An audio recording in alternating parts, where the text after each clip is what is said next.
She's on her revenge arc, and do we love a female rage revenge arc story? I've heard the classic advice, push past the first 100-ish pages and it'll get better, and usually I'm not one to follow it. I deeply believe that if it's really not your vibe, there is no shame at all in just DNFing it. But this book, it's my one exception. Ciao and welcome back to Emma's Bookish Brew. I'm Emma, and today I'm here in honor of Valentine's Week to discuss with you about my probably favorite romantasy book of 2025. I know it's a long stretch, but honestly, I devoured this book, and you know I'm a slow reader, so that tells you a lot already. I mean, the characters, the plot, the magical realm, the magical system, everything was awesome. And the author is named Sarah. I don't know what is up with authors named Sarah. They seem to have like a magical system to write amazing books that you can devour in just a week. I didn't think any book would match my love for Akhtar and Throne of Glass, and I was proven wrong this week, actually, when I read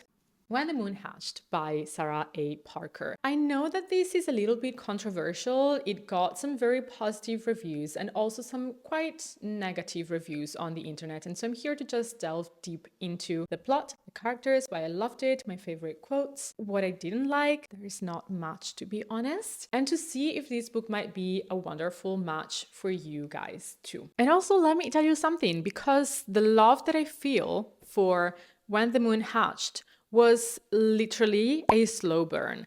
At the beginning of the book, throughout the first 100-ish pages, I wasn't 100% feeling it, or rather I was feeling it, but I was a little bit confused. But who doesn't love a slow burn? I deeply fell in love with it. But now, without further ado, let's go into the plot. I will tell you when we talk about spoilers. So get comfy, get your favorite cozy tea, beverage, chocolate, coffee, whatever, and let's start. This book is set in a world of dragons, elemental fae, and a whole bunch of other magical creatures. We follow the story of Rave, a fae assassin who is working for the chief of a brewing rebellion. Not so freely, I would say. So essentially, she's taking out dangerous people while pretending to be a null, which is a fae who doesn't wield elemental magic. However, when something very bad happens to a dear friend of Rave's, she decides to embark on a personal revenge journey. Of course, things do not exactly go her way. To make things even worse, she has a past so dark that she kind of metaphorically, not so metaphorically, buries it deep within a nice lake that she has within herself. And if things weren't complicated enough, on one of her missions, she actually meets a fascinating, good-smelling, brooding, mysterious female who seems to recognize her, but she actually has no recollection of ever meeting in her life, like ever. From there, When the Moon Hatched evolves into this beautiful story of personal identity, vengeance, redemption, found family, magic, love. All of these elements weave together in such a beautiful way that, let me tell you, there is violence in this book, but it's so intertwined with such a tender way of writing about Raves and other people's emotions that it feels like something that I've never read before. This level of balance is unmatched, in my opinion, at least that I've read. You can expect intense magical trials, deep bonds with dragons, magical creatures, lots of them, and a lyrical prose that slowly unravels and lets you discover deeper and deeper nuances to the story, just as a good bottle of red wine does. Now, why do I think there are quite a few negative reviews on When the Moon Hatched all over the internet? Let me explain. The first 100 to 150 pages were a little bit hard for me to get into, and I have a piece of advice for you that I think will help you a lot when you start reading When the Moon Hatched. Read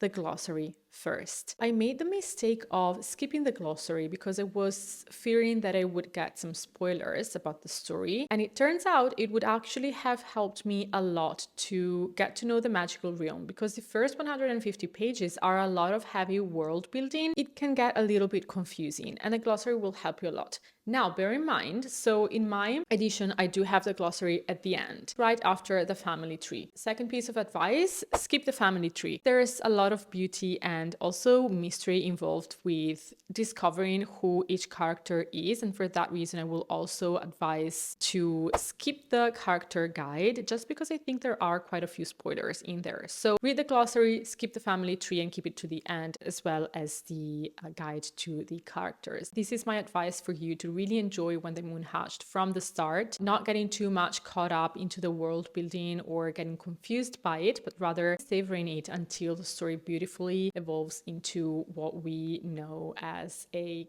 core romantasy novel. Could the introductory part of the book, these first 150 pages, have been done in a clearer way? I believe so, but it's not my place to judge anyway, and so this is just a personal preference. Do I think that these 150 pages compromise the whole novel? Not at all. I love redemption arc, and this book honestly is the perfect example of how even a book can go on a redemption arc and not just its characters, to be honest. Another point to it is that the slight confusion that we might be experiencing in these first 150 pages actually mirrors the confusion that is going on in Rave's mind. So our protagonist is very much of a biased narrator. I mean, she has this very complicated past, as I said, right? And so there's a lot of her past that she actually chooses not to even look at. She chooses to consciously forget about. And so she sometimes can get very confused about what's going on. For example, when she meets Khan, which is this character who seems to recognize her, but she actually has no idea who he is and is 100% sure they've never seen each other in their lives. She's confused. I would be confused as well. Has this ever happened to you? To me, it has. Like, I've seen a couple of people, random strangers on the street, and I was like, I think I've seen this person somewhere, but we don't know each other, but it feels like we do. But you know, without even speaking to them, if you know that kind of confusion, you might really resonate with Rave's story. If you check the glossary first, if you push past this initial confusion and kind of find a way to vibe with it, I'm sure you'll have the magical time of your life. So why do I love this book so much? There would be 1,000 reasons, but I've summarized a few just for you with no spoilers. Reason number one, a feral female main character on a revenge arc. As I've just said, this really vibes deeply with me. I've been telling my book besties for a long time, I really want to see female rage in a book. I really want to see a grumpy sunshine, but with the grumpy being the female lead. And this book actually matches it like none ever had before. Rave feels a little bit like Alien and Nesta if they had a baby, but I don't want to put her in a box of comparison to other book characters because I really think she's very, very unique and her coping mechanisms are also so unique. Definitely not healthy. I would rather recommend therapy. But you know, it's a fantasy world. There's a beauty in witnessing such raw emotions and conflicting emotions in one character, and I think Rave does this beautifully. As I've spoiled a little bit earlier, a grumpy sunshine with a grumpy character being the female lead. Also, the sunshine is a little bit of a sunshine in disguise. So the male main character is, we don't see his sunshine side a lot. And that might be because he was equally as traumatized as the female main lead, but I truly believe there is a lot of sunshine in him.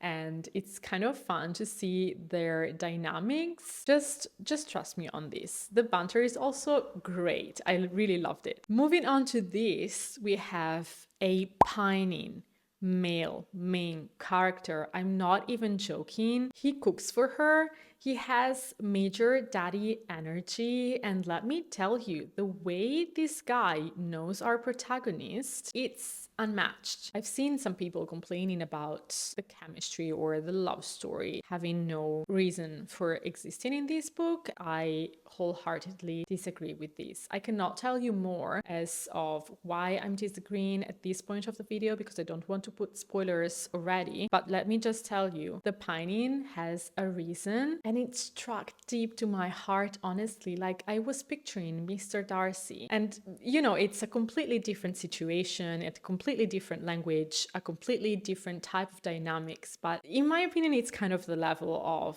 Mr. Darcy's pining. Now, I know this is a stretch, but if you've read the book, Please let me know in the comments. I'd love to hear your voice and your opinions. For me, it struck almost as deeply as Mr. Darcy's pining. Last but not least reason why I love this book so much is the great unmatched balance between really violent moments, and I'm talking more violent than Throne of Glass, and that wrecked me. Now, I'm not talking about like emotionally wrecking violent scenes, but very gory and gruesome scenes that had me kind of you do get a lot of that throughout the book, so read the trigger warning list beforehand, please, if you consider yourself a sensitive reader. These scenes are very much balanced with this beautiful prose and this lyrical style and deeply touching emotional descriptions, which I think is very, very beautiful. And so the emotional counterpart makes these scenes a little bit easier to digest, or at least provide some breathing space. Do I believe it's too much? No, I don't. Do I think this book is perfect? No, but yes. Does this make sense? I mean, it's not perfect, I'm aware of it, but it's perfect for me, so kind of. I'm going to give another reason why I loved this story so much, but it's kind of a spoiler. It's a trope. So if you consider it a spoiler, skip a minute. If you don't, here we go. The pregnancy trope done right.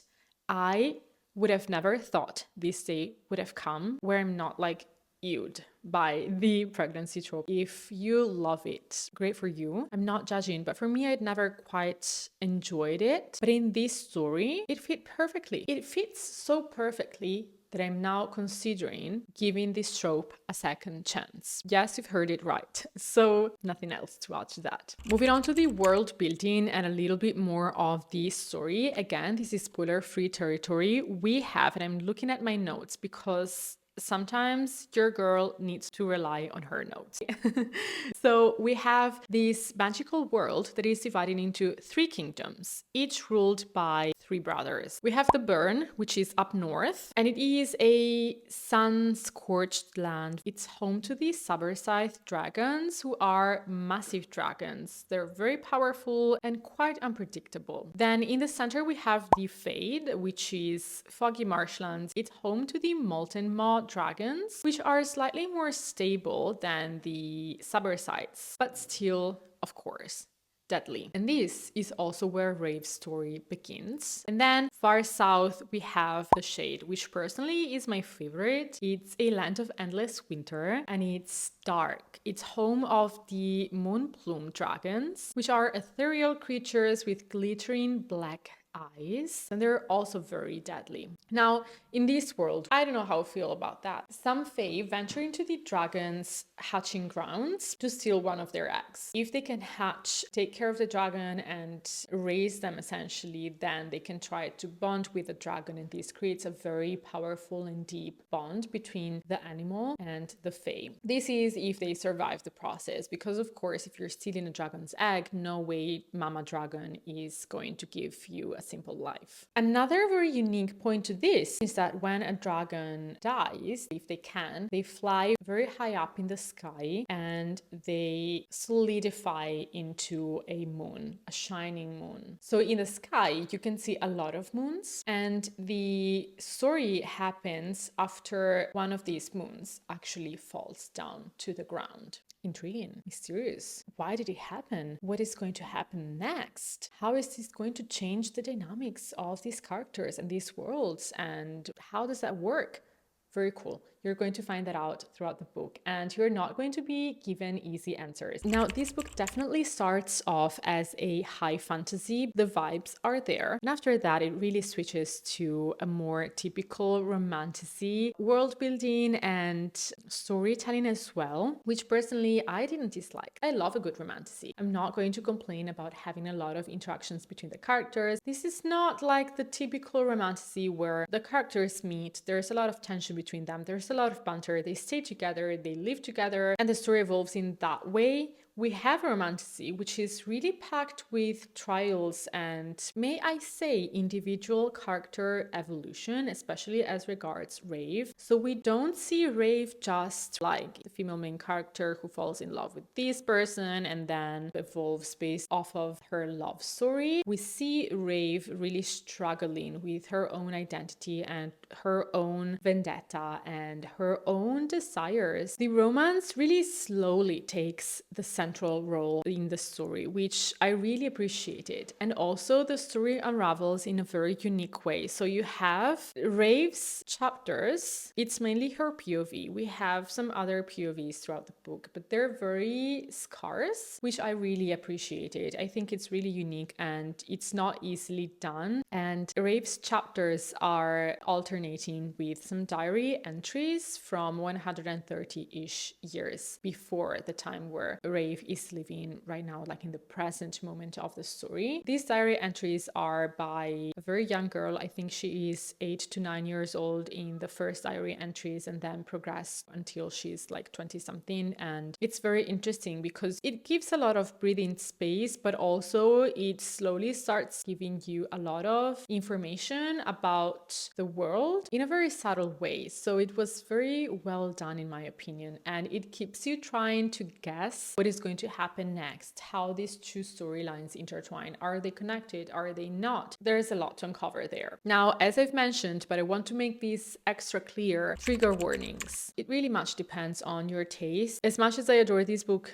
I believe this is not for everyone. For example, one of my dearest friends, she had a really hard time reading The Assassin's Blade and Throne of Glass. I would never recommend this book to her because there are quite a few violent scenes and they're spread throughout the book. So it's not as if you could, for example, skip chapter 3, I don't know, and then read the whole story. It's very much intertwined into a lot of chapters. And for this reason, and because since I love this book so much, I'm already planning my reread. Please let me know in the comments if you'd like me to highlight which chapters are the more violent ones in case you want to read the book but skip those chapters. And I could even draw up a little summary of what happens so that you don't have to read the violent scenes but still know if anything valuable and important is shared in those scenes. If that helps you get into this beautiful story and into this beautiful world, I would be the happiest person actually taking care of that. So yeah, just let me know and I'll happily oblige. Now on to my favorite quotes, and yes, this is spoiler territory at this point. It's not heavy spoilers. I'm not going to tell you the character secrets or anything, but I want to give some context to these quotes. So if you're really scared of spoilers, please skip to the next chapter of this video. I'm going to make chapters down below and you can see them in the progression bar. Let's just delve into them because the quotes are something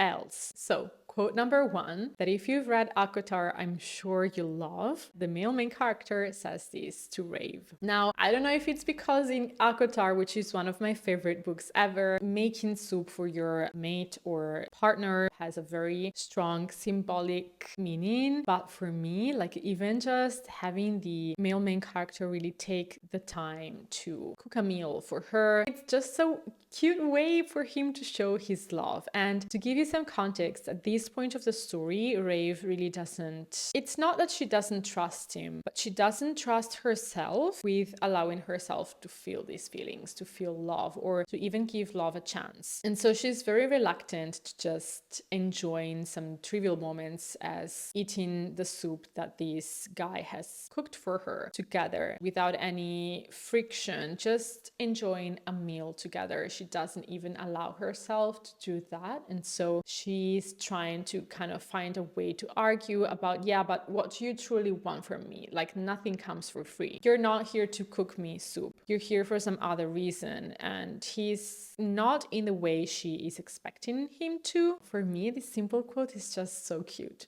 So cute. Quote number 2, no wonder you laughed. The unbreakable always do. So this is actually said to Rave by a healer after she endured a very harsh fight. So this technically should have been a fight between two male warriors to show who the strongest is. So it's a fight till the end, and the winner would actually have the honor of marrying the woman, which in this case was Rave. Now, this was against her will. This was not her choice. As a way to refuse this, she actually said, I am going to fight the winner, which is this very violent warrior. And so they fight. She refuses to yield, but he pulls out some, let's say it was unfair for sure. And so he's trying to force her to yield. And she's really like, at this point, you know, after a fight, bloody and messy, and she will not yield, which also reminds me of some other characters, but she essentially laughs at his face. And so this is why the healer at the end, she tells her, no wonder you laughed, the unbreakable always do, because the healer, in some way, I'm not going to spoil too much, but she can see with her eyes some past wounds that Rave bears the signs on her flesh for no one to see but some very skilled people that have this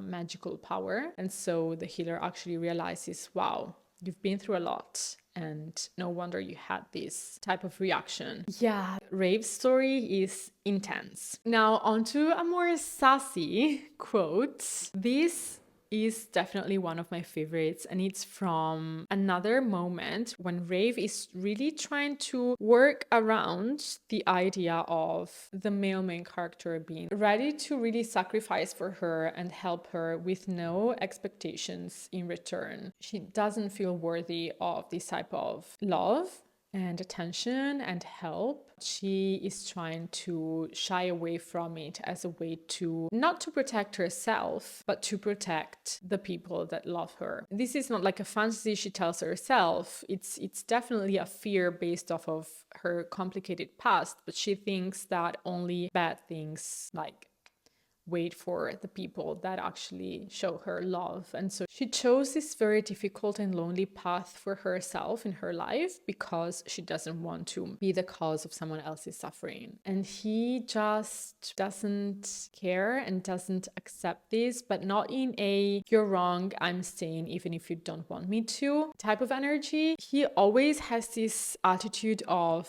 I'm just going to be wholeheartedly transparent with my feelings and the way that I feel about you. But at the same time, I'm always going to give you the choice to decide for yourself and for your future, no matter how that could wreck me. He's legitimately one of my favorite book boyfriends ever. And let me just tell you, he also has a way with words. If you haven't seen already from the quotes, yeah, interesting piece of information for the story. Is it essential? Not really. But is it appreciated? Yes. Miss Sarah A. Parker. Yes. So my final thoughts about this beautiful story, When the Moon Hatched. Of course, as you know, I'm already planning the reread, so of course I loved it. Did I think I would give it 5 stars at the start of the book? No, I didn't. I was thinking more like 2 or something. Did I give it 5 stars? Yes. Would I do it again? Yes. Will I wish I could give it 10 stars by the time I finish my reread? Of course. Am I waiting impatiently for book 2 to be released? I think it's October 7th.